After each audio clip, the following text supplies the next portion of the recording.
Baik, Assalamualaikum warahmatullahi wabarakatuh.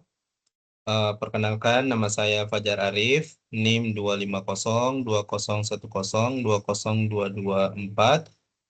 Saya akan mempresentasikan terkait dengan review jurnal sebagai penugasan ujian akhir semester mata kuliah metode penelitian manajemen.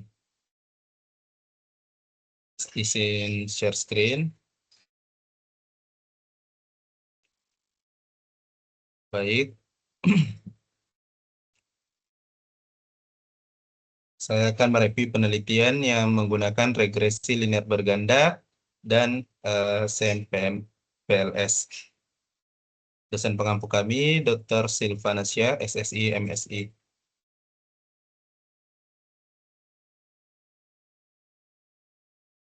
Baik, kami mulai dari profil dari dua tugas akhir yang kami telaah.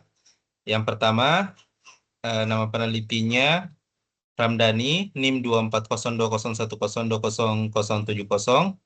Program studi PJJ Manajemen Universitas Sabar Asia dengan judul TA Pengaruh Kompetensi Lingkungan Kerja Non-Fisik dan Pemberian Penghargaan Terhadap Kinerja Pegawai KPPMM. Tugas akhir tersebut diterbitkan di tahun 2025 dengan metode penelitian kuantitatif, teknik analisis data, regresi linear berganda dengan konsentrasi penelitian manajemen sumber daya manusia.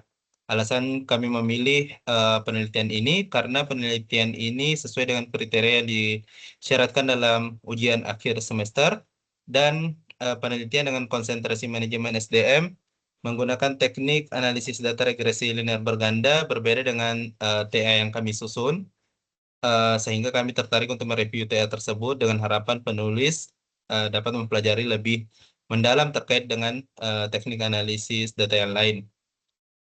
Untuk identitas penelitian yang kedua yang menggunakan teknik analisis SEMPLS, nama peneliti Nadia Pimastia, NIM 2402010200990,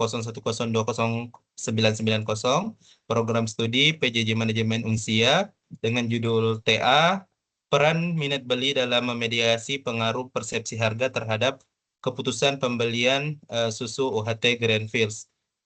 Tahun terbit 2026, metode penelitian kuantitatif dengan teknik analisis data SMPLS, konsentrasi penelitian manajemen pemasaran. Adapun alasan pemilihan TA tersebut karena penelitian sesuai dengan kriteria yang disyaratkan oleh tugas UAS dan penelitian dengan konsentrasi manajemen pemasaran dengan menggunakan teknik analisis SMPLS berbeda dengan TA yang kami susun yang konsentrasinya di manajemen SDM, sehingga kami tertarik untuk mereview TA tersebut dengan harapan kami juga dapat mempelajari lebih mendalam terkait konsentrasi pada penelitian yang lain. Baik, kami mulai dengan telaah dari tugas akhir Ramdhani.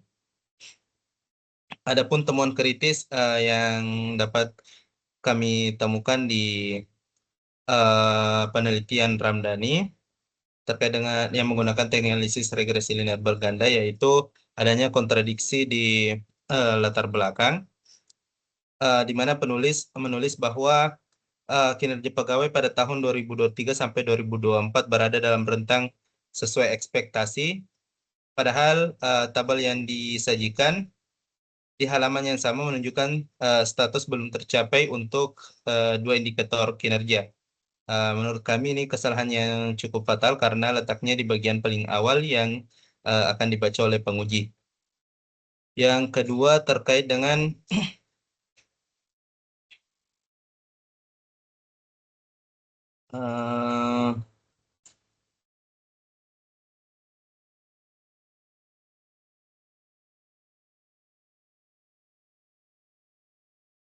kontradiksi terkait dengan metodologis pada teknik sampling, di mana penulis menyebutkan memakai purposive sampling, tapi kemudian langsung menerapkan rumus solving untuk menentukan jumlah sampel. Padahal kedua teknik ini berasal dari filosofi yang berbeda, di mana purposive sampling itu untuk probability, sementara untuk rumus Sloving dirancang untuk sampel random sampling yang sifatnya probability. Menurut kajian Tejada dan Puzalan tahun 2012 tentang penggunaan rumus Sloving, kesalahan semacam ini cukup sering terjadi karena banyak peneliti yang tidak memahami asumsi dasarnya. Selanjutnya,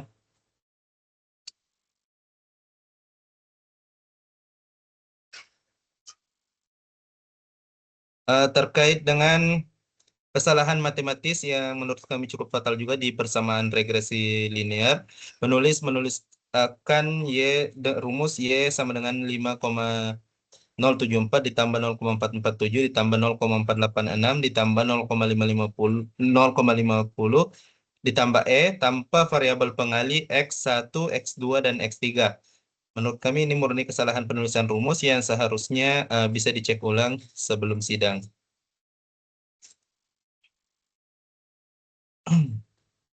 Selanjutnya lagi, interpretasi koefisien regresinya juga menurut kami keliru, di mana penulis menyatakan bahwa kenaikan kompetensi sebesar 1% akan menaikkan kinerja sebesar 0,447, padahal koefisien regresi tidak terstandarisasi. Itu artinya kenaikan satu satuan skor bukan 1%. Interpretasi persen hanya berlaku kalau datanya memang berbentuk persentase. Selanjutnya terkait dengan masalah sitasi, kami menemukan referensi hantu yaitu sitasi nomor 46 di teks yang ternyata tidak ada di daftar pustaka. Selain itu, definisi teori dari Drucker dan Nitisemito dikutip bukan dari sumber aslinya, melainkan dari jurnal lain yang mencakup yang mengutip mereka, atau bisa kita katakan sebagai kutipan sekunder.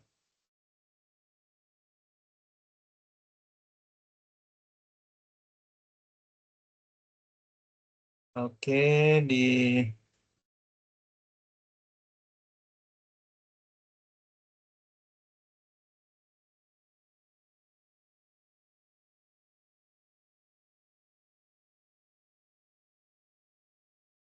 di sisi lain juga kami menemukan bahwa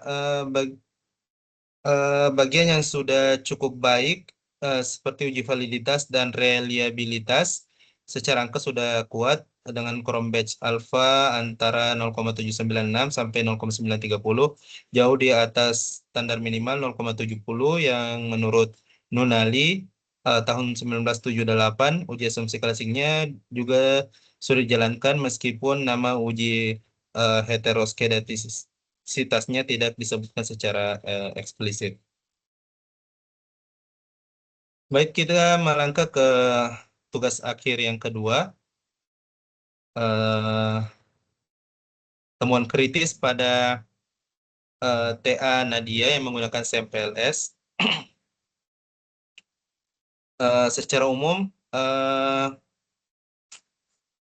kita langsung ke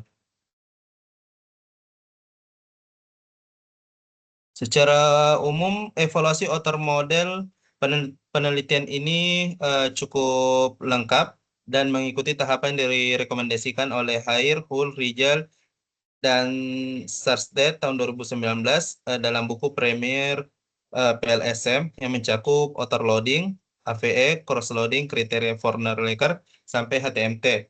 Ini jadi kekuatan utama dibanding penelitian sejenis yang biasanya hanya melaporkan sebagian kriteria saja. Tapi ada beberapa catatan yang penting yang perlu kami sampaikan. Yang pertama terkait dengan validitas diskriminan, di mana nilai HTMT antara minat beli dan keputusan pembelian sebesar 0,851, penulis menyimpulkan ini masih lolos karena di bawah 0,90. Padahal literatur asli dari Hensler, Rijal, dan Sarsted tahun 2015 lebih sering merekomendasikan ambang batas yang lebih ketat, yaitu 0,85 dan nilai 0,851. Ini sebenarnya sudah melewati ambang tersebut. Ini diperkuat lagi karena kriteria Forner-Lecker untuk pasangan variabel yang sama juga sudah bermasalah menurut pengakuan penulis sendiri. Artinya ada indikasi tumpang tindih konsep antara minat beli dan keputusan pembelian yang cukup serius. Selanjutnya terkait dengan eh, penentuan jumlah sampel yang menurut kami kurang tepat. Penulis memakai rumus 14 indikator dikali 8 sama dengan 112 responden. Padahal karena semua konstruknya bersifat reflektif, aturan yang seharusnya dipakai menurut Hay, Rijal, Sarsted tahun 2011 adalah 10 kali jumlah jalur struktural terbanyak menuju konstruk endogen yang hasilnya sekitar 20 responden saja. Untungnya jumlah sampel aktual tetap jauh melebihi ambang minimum tersebut. Selanjutnya,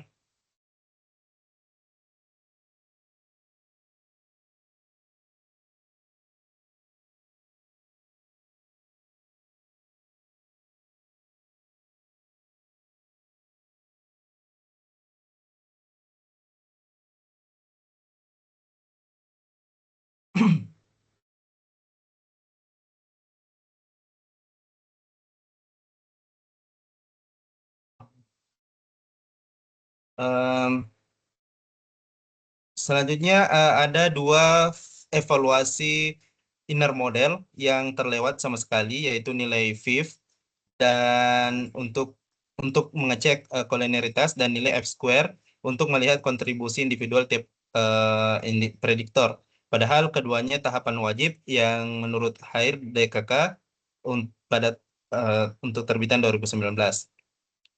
Yang keempat terkait dengan R square untuk minat beli hanya sebesar 0,275 yang oleh penulis sendiri dikategorikan lemah hingga moderat, artinya persepsi harga hanya menjelaskan 27,5% variasi minat beli. Nuansa ini penting, tapi kurang dibahas secara kritis oleh penulis.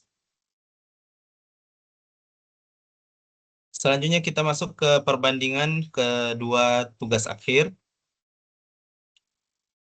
secara aspek metodologis. Kalau kita bandingkan langsung, ada beberapa poin yang menarik. Dari yang pertama terkait dengan kesalahan matematis, TA Ramdhani memang jauh lebih bermasalah karena ada kesalahan dasar di persamaan regresi dan interpretasi koefisien yang seharusnya tidak lolos di tahap bimbingan.